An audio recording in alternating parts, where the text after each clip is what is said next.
Hello, my friends. It's me, Danielle Frank from Beauty Uncovered podcast, sponsored by Olaplex. Today, we have a wonderful guest, Liz Kennedy. You've probably heard of her. She is a TV host and on-air beauty expert. She's been on shows like Steve Harvey, Dr. Phil, QVC, Access Hollywood, I could name more, so I'm just going to stop right there. But she's also an entrepreneur, and she recently launched the Beauty Magnet, which we're going to get all the information about this because being that she is a trained esthetician, she was making sure that she was going to get that tool that's going to be perfect for all of us. We also talk some real talk as well, because, as she's also really big on social media, she is really walking the walk and talking the talk. She wants to be real with her audience because the things that you go through are the same things that affect her. And all of that has to do with our beauty, both inside and out. Hello, happy Monday. So glad that you're here today, Liz. I'm so happy to be here. Thank you for having me. I have like so many things I want to ask you because I've been watching you for years now on all the different things. Television, on your social media, everything out there. You started as an esthetician, correct? Yeah, I actually fell into the beauty space somewhat by accident in terms of the entertainment side, the TV and social media side. And it just happened really organically. I love that. Because as a beauty professional, there is something to be said about having someone that is, speaking to an audience and they have a certain amount of education that's behind it, right? Yeah, the world is really shifting towards education in terms of beauty. People are looking towards real experts to give them advice versus, oh, she looks good, she's attractive, she probably knows what she's talking about. So it's kind of nice to see the experts coming back into play. I'll admit, like when I was younger, there might have been one or two stars and celebrities that I might have followed and went like, what do they do? But it's always very disturbing when you find out, no, they don't. They don't. You're like, wait, that was all a facade. Now that, you and I are in the beauty space, we've been here for a few years, and a lot of the celebrities that get paid to endorse certain things, but they're actually using other things. And, it's, when it comes to makeup, experts are really key. The actual makeup artists. For skin, it's becoming the estheticians and the derms. For hair, it's becoming, the stylists, the colorists. So it's really cool to see. And it seems to be straying away from, not entirely, because I'll be the first one to admit that I will follow a lot of my favorite, inspiration people, but it really has been straying away from that kind of mentality where there's a certain kind of beauty standard that all of us should be adapting to. Because let me tell you, I feel like throughout my life, I never fit into that bracket ever. Yeah. And more about embracing your own beauty. I actually just did a segment on Dr. Phil where we discussed beauty throughout history and how trends have happened. And now it's coming to a point where it's like, there is no more trend. You need to look like the best version of you because your likability and aesthetic is going to differ in terms of likeness from different person to different person. It's just not the same anymore. There is no status quo. And I think that's really cool because it allows women to look like the best version of themselves versus trying to look like someone else, It's funny that you're saying that because like just this weekend, there's like a few different like stylists, like as in like clothing stylists that I follow. And they have these stores now where you can click on their social media and it'll take it to all the different kind of clothing that they have and where you can shop for it. And I was looking at it because I'm like, I love this woman's aesthetic, this and that. And then I realized like nothing they have is appropriate for my body type. Yep. Not a single thing. It's beautiful. Yeah. But totally not appropriate. It's not something that I could change. My body type is my body type. And then I realized, why am I trying to aspire to look like someone that doesn't look like me? Like that's like trying to shove a round peg into a square hole. Correct. And instead of doing that, just go to a place where you feel welcomed. I mean, even when I created my tool, it's like, this is not for everyone. And I am not for everyone. And I have to understand that. And I have to be okay with that. And there's so many brands and people and body types and aesthetics. And now there's literally something for everyone. Thank It's God. kind of crazy. You're like, wow, if I feel like I can't find something, all you got to do is dig a little, you'll find it. Though I have to say in the skincare space, it's whether it be skincare, hair care, fitness, all those things in many ways, it is about making the best version of yourself. You know, it's taking your health and your ability to really take care of yourself and have that self-care that elevates everything, you know, because I know for myself, when I wasn't taking care of myself as much, I kind of, in my head, I was one thing. What I was presenting to the world was completely different. Do you find Sure. that's the same on your side? Yeah, I actually recently have been more open about things I've never been open about in the past because I feel like, people look at me and they're like, oh, she's definitely this type of way. Or, when I told my audience, I actually grew up with a single mom in a one income household and a rather lower class family. People are like, wow, we thought you came from like New York, high class society. And, you really never know what's going on with someone. And even so much to the point that I'm like, hey, listen, I start talking a lot more about how I take care of myself internally as well. And people were like, oh, well, weed and this and alcohol and all these things that people consider normal. And I was like, actually, I'm not a big drinker. I will take a tiny bit of an edible, which is like having 2 glasses of wine versus drinking because I don't like the way it makes me feel. I don't like the way my skin looks after the next day. And people are like, you do edibles? And I'm like, you realize that's way easier on the body than alcohol will ever be. And I think it's really nice to see people just being more authentic and true to themselves and just keeping it freaking real, right? I love that. Let's just keep it real. The I way love you and I would speak in a living room should be the same way we speak on a podcast, right? Right. And it's funny because, like I said, I still feel like there is an agenda to push a certain type of aesthetic, right? I feel like it will always be there. But I feel like as more of us get connected through social media and everything, you realize that there's such a huge, vast amount of people from all walks of life. Yeah. And really everybody belongs in the space, right? Yeah. I mean, what's considered beautiful in Africa is very different than what's considered beautiful in Israel, which is very different than what's considered beautiful in Miami Beach, So it's really nice to see everyone embrace their own thing and just rock with it. Yeah. I used to always say that like, my body type would have been really great during the Romanesque period. But, nowadays it's like not as on trend, but you know what? Hey, Yeah, might as well embrace what I got. This is what's crazy. I remember on Dr. Phil, I was like, there was a period of time where natural hair, AKA African hair, being natural was a trend. And I straight up said on TV, I was like, why the hell was that a trend? Natural hair is not a trend. No, it's a reality of life. It's every day. It's every day. You're like, so an African American girl, that's her hair is a trend. No, that's her. Agree 110%. So I want to know, first of all, because I do want to dive into the beauty magnet, which I'm slightly obsessed with, but I want to talk a little bit about how like you have a lot of dynamics in your life. And for me personally, I love drawing inspiration from other people that are kind of juggling it all. Because I know it can be a challenge that we make it look seamlessly, but really, in all honesty, it's a challenge. But I mean, you're a mom, you're a wife, you're an entrepreneur. Obviously an esthetician, but also you're on TV, you're constantly moving, you're an influencer. How do you balance all of this? Because seriously, I'm tired just looking at all this.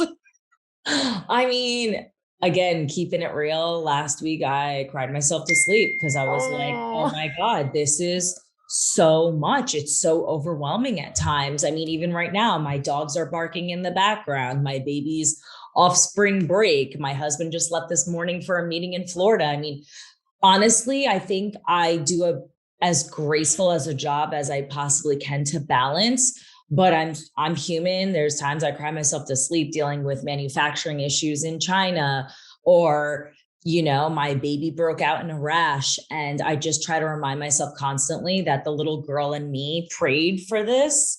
So to just remain grateful and try to, move with grace. And how do you take care of that self-care? Because I do feel like this really does directly impact in how we are in this world, in our space, and how people view us in many ways. I really think that self-care reflects directly on that. Yeah, it's funny. I was just telling my therapist last week, I finally got a therapist in my 30s. I got my first therapist 3 months ago. I'm very proud. It's a big step for any human being. And she asked me the same thing. She goes, so Liz, like, how do you're always educating others on how to take care of themselves. What do you do for yourself? Because I learned self-care for me was touching my face. It was applying skincare. It was touching my head and my shoulders and applying products and giving myself that self-love. And now I teach others how to do it. So I'm not really in that moment. And I told her, I was like, I take a bath. When I'm upset, when I'm stressed, I jump into the bath. She's like, right, but what are you going to do when you start being on the road again and that tub is not there? Yeah, I know. Right? And I was like, that's a great question. So I think for me in those moments, throwing in ear pods, taking a walk, allowing myself to be in silence. I think when you're a working mom, 10 minutes alone is truly a vacation. And I try to maximize that time. That is such a great answer.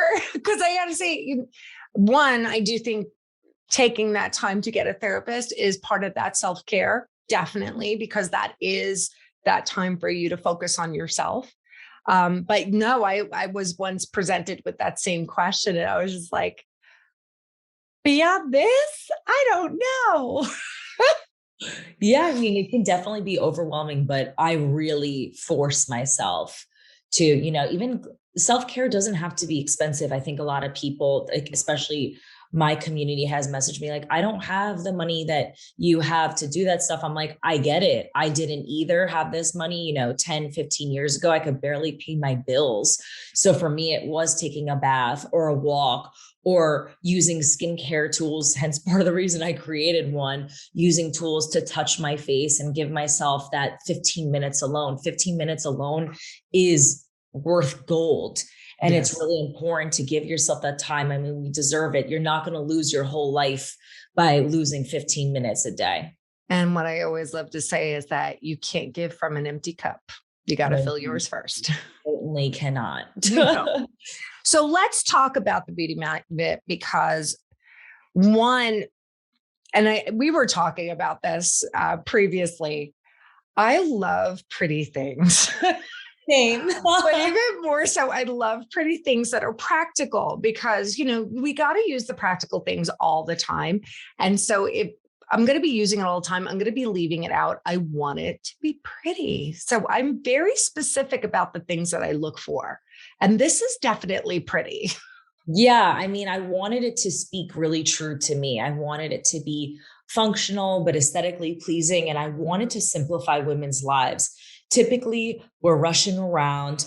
We have drawers filled with tons of stuff, from skincare to tools to makeup. By the time you open your drawer, you're so overwhelmed with it that you're like, oh my God, this is disgusting. And you immediately slam it closed because it's very overwhelming. So I wanted to create something that was simple, clean, easy to use, and something you can keep on your counter, and it could look like jewelry for your countertop. Hence, beauty magnet. Love it. Yes. Love it. I developed it with the thought process of, I want to include things that are self-care requirements, and then functional requirements as well. So all of these tools, there are 5 tools, magnetize, hence beauty magnet. And there's a rose quartz roller, which is really cool to the touch. And I made it smaller than the typical one, so it can actually fit the female face with all of our smaller crevices. That's so funny you say that, because of all the tools that I have, that is something that I had always had. Yeah. But I was finding I was not using it because I felt as though it was a little large. It's bulky, and Yeah. actually so much to the point that people see mine. They're like, oh, why is your roller so small? I'm like, well, we have feminine faces. We have smaller features. We have divots and crevices. And, it's really nice to just sit there and do this in peace, but also help with lymphatic drainage. Like I have the craziest allergies right now. Oh And my when gosh, I do, yes. you do too. It's my Yes. eyes are literally, I'm like crying while I'm on this call. Oh, I had to take my Claritin this morning because it was rough when I woke up. It was rough. I've never experienced this. I didn't think that you could use that for that. Oh, yeah. So where our lymph nodes are, they're right here and they're here. And when you use a rose quartz roller, the way you're supposed to use it is towards the lymph. Even though I have makeup on right now, I wouldn't suggest using this with makeup on. What you want to do is move it towards the lymph like so. And that's how you drain it. Wow. And it's just, again, a really nice, self-care moment just to sit there in peace and freaking quiet with no one bothering you, hopefully. So what would you say is the biggest benefit of using a rose quartz, something that's rolling over your face like that smoothness, that coolness? What would be the biggest benefit? So for me, I always see a reduction in puffiness. I also like the aspect of the lymphatic drainage, and it just helps your product penetrate a little deeper before you put makeup on, because you're essentially pushing the skincare into your skin a little deeper. Does it make it a world of difference? No, but it does help push the product deeper in and just, helps with the cooling touch as well as the lymphatic. I would imagine even for spread, because knowing how quickly sometimes I can be, that would be a little bit more of a deliberate making sure I was getting it in every part of my skin.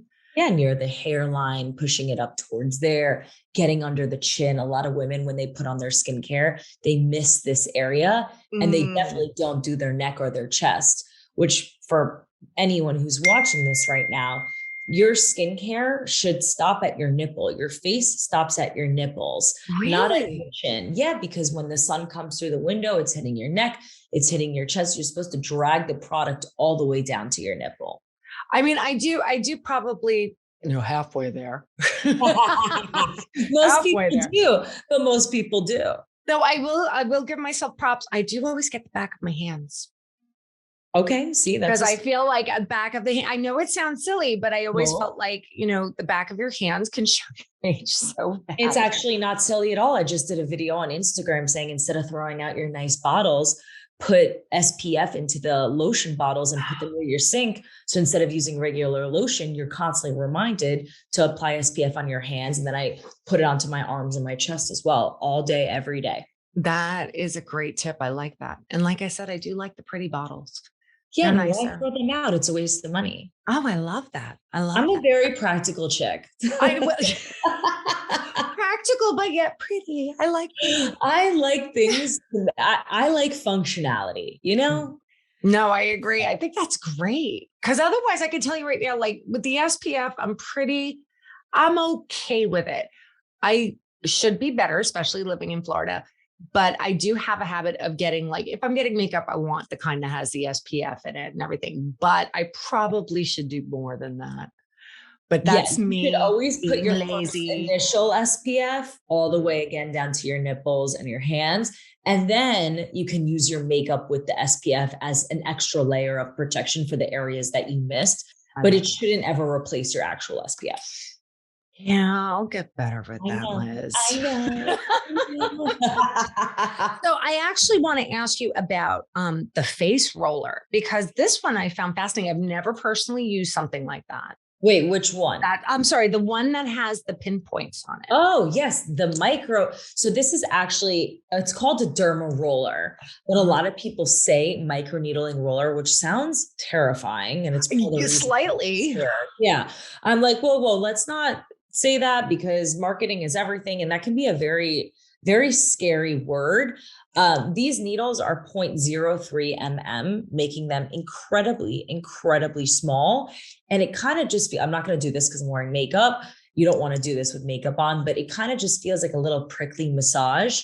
The most important part of using any skincare tools is that you always want to spray them down with isopropyl alcohol before and after, and then rinse with warm water before touching your face. You never want to touch your face with a tool that's not clean. It's really, really, really important. It's part of the reason that people do a lot of things incorrectly. It's because they're not cleaning things. Any particular strength of alcohol that they should be putting on there? 50 to 70%. You let it soak for a minute to 2. Sometimes I forget about it and let it soak for like 5 minutes, but that kills all the bacteria. And then you always want to use something hydrating after, like a hyaluronic acid serum or a ceramide cream, anything that's like rich and yummy and heavy on the skin, because it helps products penetrate deeper into the skin.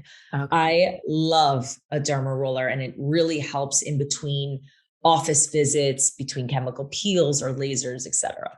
So what would you say is the direct benefit of the derma roller? Cell turnover, because your cells turn over every 30 days. And this essentially tells your skin to work faster. Now, do you feel like it has anything to do with the collagen production as well, being that it's... Oh, absolutely. Yeah. Absolutely. It helps produce collagen. It basically tells your skin, let's go.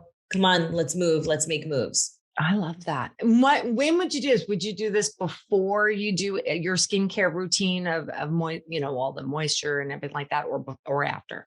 You can do either, but I love to do it after I clean my face. I use a hydrating toner and then a really rich serum.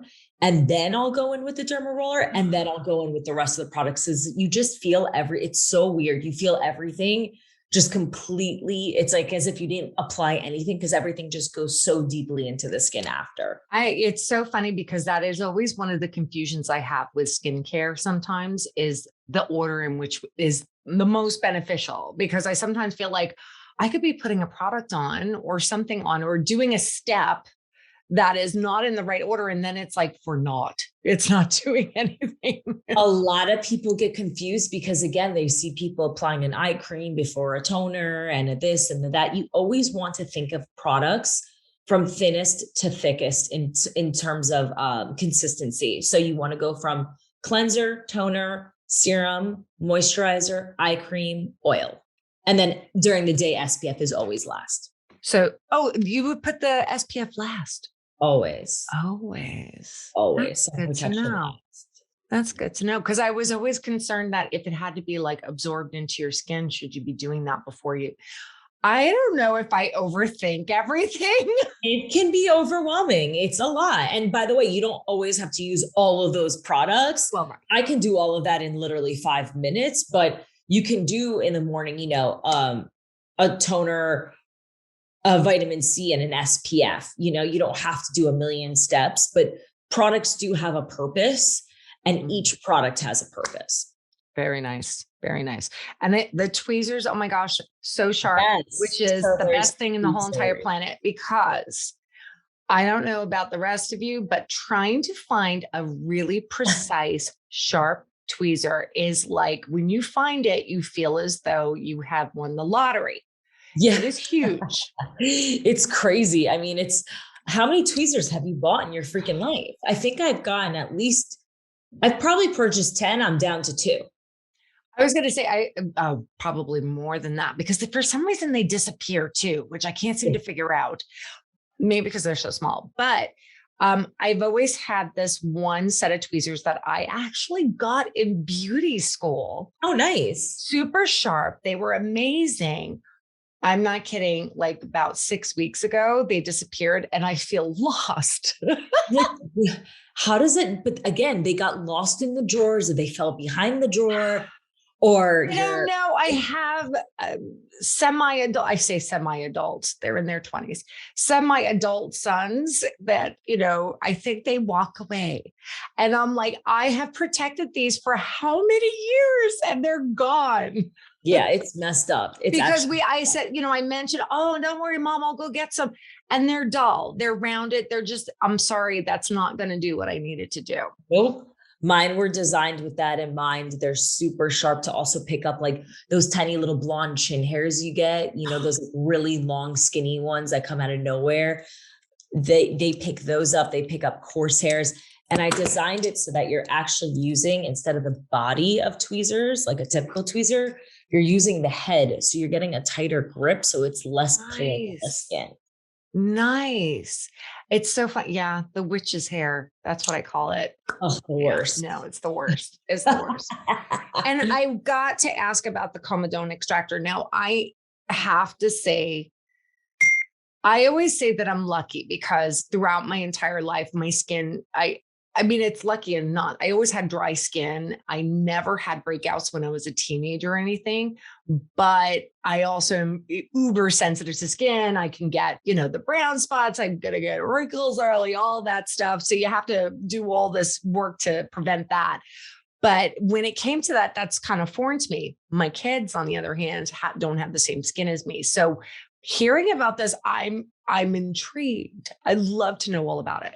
Yeah, so a comedone extractor is designed to get blackheads and whiteheads around the nose and the chin. So the way you would want to use this is when you get out of the shower, when your skin is soft and more supple and ready for extractions, instead of using your fingers, which are filled with dirt and bacteria, absolutely disgusting, you take this little guy and you just lightly push down and extract the blackhead or the whitehead. It's really nice to use on the chin, around the nose, if you have blackheads on the face or closed or opened comedones. Again, it's really important that, because at the end of the day, everyone's popping their face. Like we could tell you a million times, don't do it. I know you're doing it. Like, let's not, like every esthetician or derm be like, don't touch your face. I'm like, they are touching their face. So let's make sure they're doing it in a way that's clean and reducing risk of infection. So that's why I love the comedone extractor. And it's just really satisfying to see all the gunk come out. Well, I'm actually surprised because I was always told that blackheads and whiteheads were so deep within the skin that it's almost difficult, like almost impossible to take it out. Like on your own like that without like something adhesive. No. And listen, if something's that deep, then you have to leave it to an esthetician or a derm, sure. But most things are pretty superficial on the skin.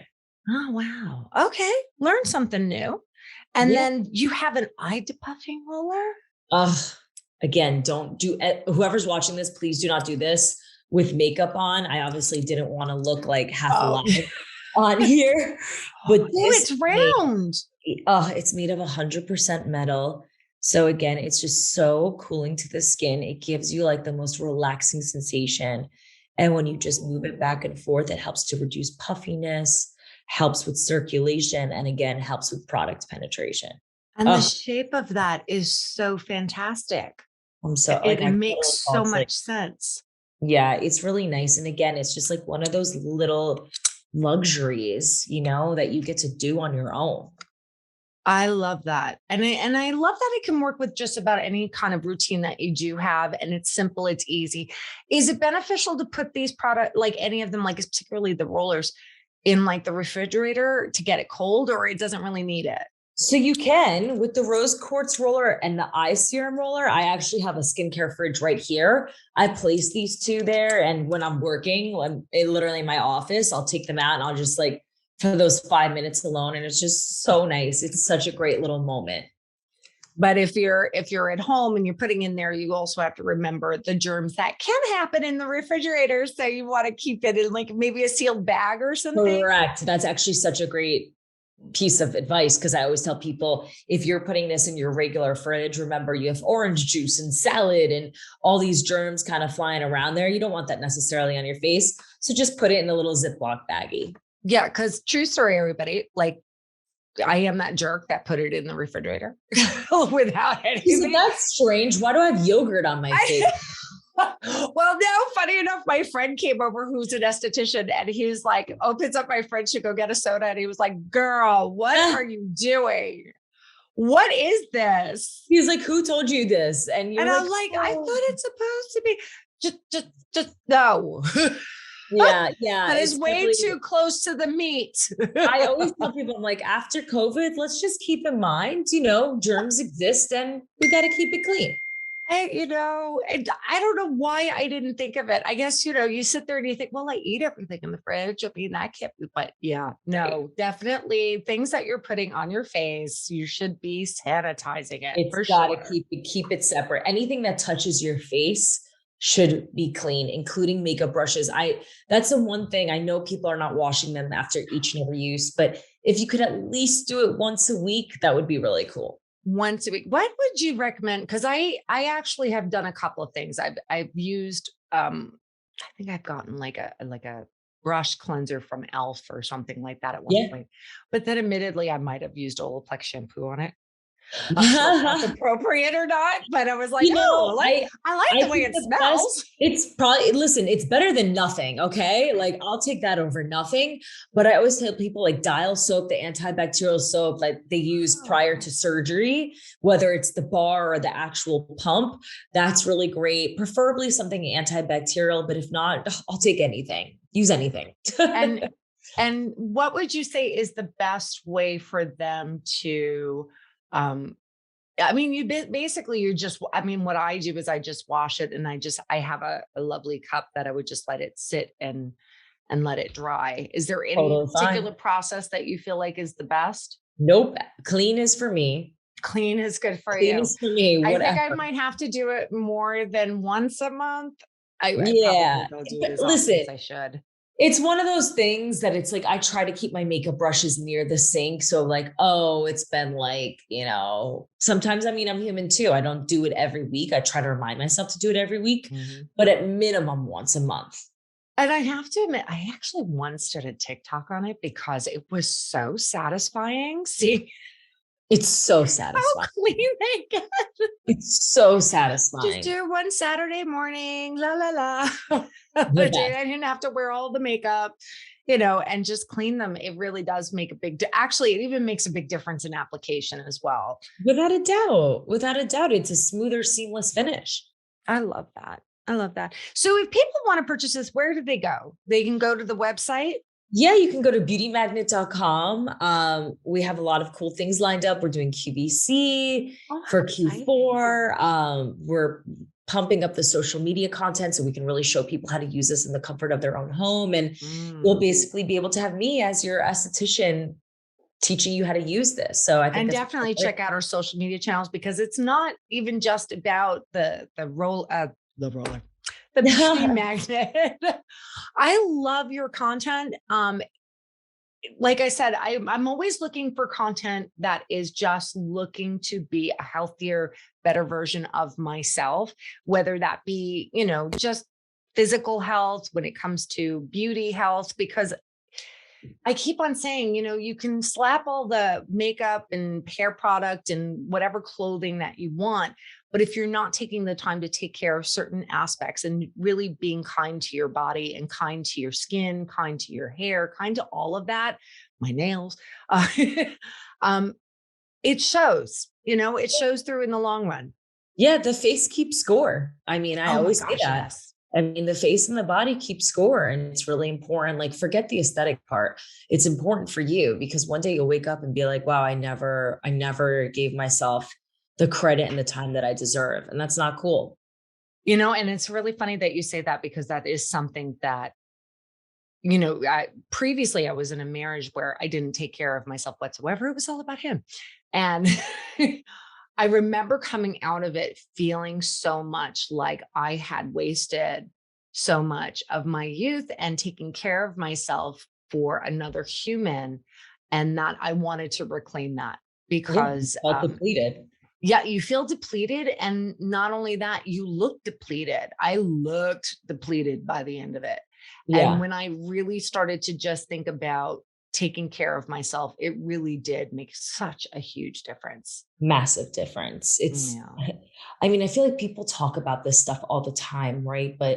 And sometimes it can come off very like self-care, take care of yourself, but there's such a truth to it. And once you start doing it, you really can't turn back. Like, there's times where I'm like, I can't make this event.